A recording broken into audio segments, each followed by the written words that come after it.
Nous allons voir les différents types de formes pouvant être appliquées à des tracés dans Illustrator. Pour cela, je me rends dans le panneau Formes et je vais demander de changer l'affichage par un affichage par liste. Nous visualisons sur ces listes les différents types possibles de formes pouvant être appliquées. Tout d'abord, les formes calligraphiques, les formes diffuses, les formes artistiques et enfin les formes de motifs.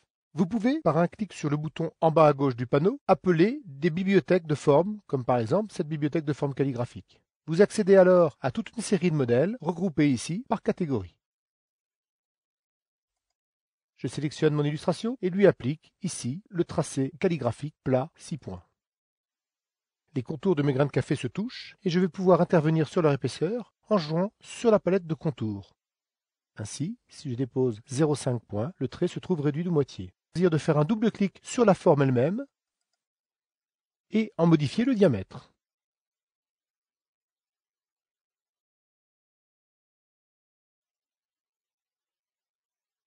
Je pourrais également éventuellement renommer la forme.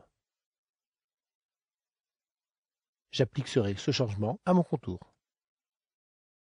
Maintenant, je vais copier mes tracés, puis demander de les coller derrière. J'obtiens donc une copie à laquelle je vais attribuer une autre nuance, par exemple une nuance couleur café, que j'applique sur le contour et que j'applique également par glissement du contour sur le fond de l'objet.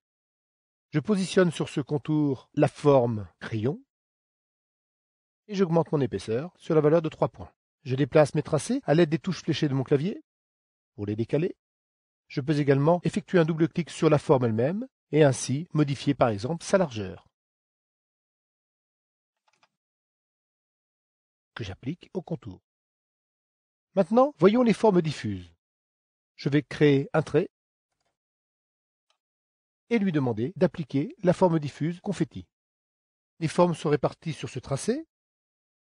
Un double clic sur la forme va me permettre de redéfinir la taille avec une valeur mini-maxi, l'espacement, la diffusion par rapport au tracé, qui permet de répartir les objets au-dessus ou au-dessous du tracé. Et puis également le mode colorimétrique. Pour l'instant, la couleur appliquée est la couleur des objets qui font partie de cette forme. Mais je vais pouvoir choisir, par exemple, teinte et ombre, qui permet de prélever la couleur du contour et de l'appliquer sous la forme de teinte et d'ombre. Je peux encore passer également sur saturation. OK. Je confirme l'application de ce réglage au contour existant.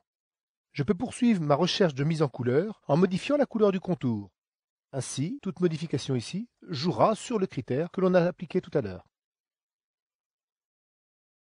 Nous allons voir maintenant la dernière forme qui est la forme de motif. Pour cela, je dessine un rectangle et je demande d'appliquer ici le contour en question. Il est toujours possible, par le biais du menu, d'aller chercher une autre bibliothèque de bordure, par exemple, et de rechercher quelque chose de plus adapté ou approprié au style que l'on recherche. Vous pouvez également créer vous-même vos propres bibliothèques.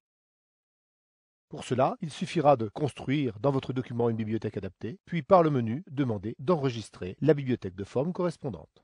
Vous pourrez alors, dans tout autre projet, rappeler à nouveau ces formes.